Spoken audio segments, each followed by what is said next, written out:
When is it time to take matters into your own hands and start designing your own drills? Hi everyone, Andrew here, helping you help your swimmers get faster. Sometimes we run into a skill problem that we don't have the answer to. When that happens, is creating a new drill the answer? I was recently asked if I ever create new drills, and if so, what's the process for doing so? The short answer is no, I don't try to create new drills unless I really have to. Let me explain the long answer of how to avoid designing drills in the first place, and then how you can approach the problem if you are faced with the challenge of designing new drills. The first step is to try to build as large a drill library as possible. Read books, watch videos, talk to other coaches. Do what you have to do to have as many different ways to solve as many different problems as possible. You don't have to use all or even most of these, but you want to be aware of your options. Personally, I use a relatively small number of drills, but I'm aware of a lot more, and I'm always looking for new ones. The more you know, the more options you have, and you never know when you're going to need those options. And then when you run into a skill that needs to be improved, you're much more likely to have a solution available. So in general, if someone's already come up with a good solution, there's no need to reinvent the wheel. Just use what's already been demonstrated to work. For instance, if you want to improve breathing in freestyle, use paddle cap freestyle. It gets the job done most of the time, so why be creative when someone else has already done most of the work for you? But sometimes that isn't an option. The solutions that you have simply aren't working. In that case, what I try to do is rather than starting from scratch and designing my own drill, I see if I can repurpose something else that's already been designed for another purpose. So here's a specific example of a drill that I use fairly often to solve a problem that it wasn't originally intended to solve. I certainly didn't invent head-up butterfly, and a lot of other coaches will use it, mostly because it's difficult and it encourages swimmers to initiate their pull almost immediately upon entry. What I realized is when the head's up, the hips go down, so swimmers have to work really hard on their second kick in order to get the arms over the water. So I use this particular drill to help swimmers build a strong second kick.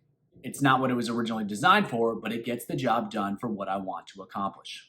Another example is 2 pulls per kick, or 3 pulls per kick, or 2 kicks per pull, or 3 kicks per pull. The original purpose of these drills was to help swimmers add kicks and add pulls to develop those skills. While I do use it for that purpose sometimes, what I really like to use it for is to improve breaststroke timing. It teaches swimmers to move the arms and legs independently and to be patient, which is a key skill in breaststroke timing. Again, same drill, different application. So whenever you can, repurpose drills you already know of and already use to solve a new problem. Now, sometimes there isn't anything you can repurpose, there isn't a drill that works for what you want, and so you're going to have to figure it out for yourself. So what do? Again, trying to build on previous solutions, I think about different drills that are pretty similar to what I want to accomplish. From there, you try to make different adjustments to those drills to try to get exactly what you want. If you can make that work, great. If not, we're going to have to start from scratch. When that's the case, think about exactly what you want your swimmers to experience. What do you want them to feel? Then, how can you put them in a position where they can feel the key sensations or they can perform the key movements? Then, how can you magnify what you want them to experience? If you can find a way to accomplish both, you've got yourself a winner.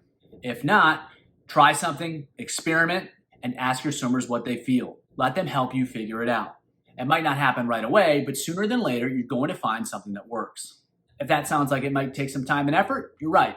It's a lot easier to just steal someone else's idea, which is why having a great library in the first place is such an important part of the process. So let's use a practical example with a specific skill. I started to notice that really fast backstrokers don't rotate their body during the majority of their pull. I figured this had to be a pretty important skill, but I hadn't heard anyone else discuss it, so I had to figure out a way to make it happen. So I started off creating a new drill. I had swimmers get all the way on their side and practice pulling straight back. It was extremely simple, it was an exaggeration, but swimmers learned how to pull straight back without rotating. Then I repurposed a drill, one-arm backstroke, but I required swimmers to stay on their side, pull, and then rotate. I took a drill and modified it to get what I wanted. Then I repurposed another drill that I previously thought wasn't particularly useful, catch-up backstroke. I did this to encourage swimmers to delay the rotation through the pull while swimming full stroke backstroke.